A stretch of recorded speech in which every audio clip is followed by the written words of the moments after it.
আপনি কি ২০২৬ সালে চীনে স্কলারশিপ নিয়ে পড়তে চান? তাহলে সাবধান। কারণ চীনের যে পুরনো যে সিস্টেমগুলো ছিল, সেগুলো পুরোপুরি চেঞ্জ হয়ে গেছে। এখন আর শুধু ভালো সিজিপিএ দিয়ে হবে না। চীন সরকার এখন সবার জন্য বাধ্যতামূলক করেছে সিএসসিএ এক্সাম। এটা কি? এটা আসলে একটা এন্ট্রান্স এক্সাম, যেটা আপনি চায়না আসার আগে অবশ্যই আপনাকে দিতে হবে। এবং এটা কাদের জন্য?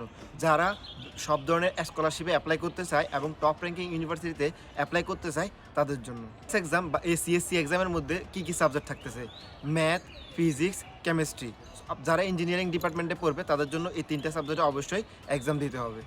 হলো এই পরীক্ষাটি সম্পূর্ণ ইংরেজি ভাষায় হয়ে থাকে আর আপনি আপনার ঘরে বসে অনলাইনে এই এক্সামটা দিতে পারেন।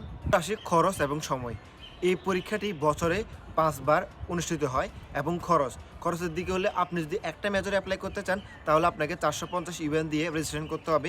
আর আপনি যদি একাধিক করতে চান তাহলে আপনাকে ৭০০ ইউয়ান খরচ করে রেজিস্ট্রেশন করতে হবে। আপনি প্রস্তুতি শুরু করুন আপনার সিএসসি এক্সামের জন্য। আর এই বিষয়ে আরও ডিটেইলসে জানতে আমাদের ইউটিউব চ্যানেলে আপনারা ভিজিট করতে পারেন এবং আমাদের ইউটিউব চ্যানেলটা সাবস্ক্রাইব করতে ভুলবেন না।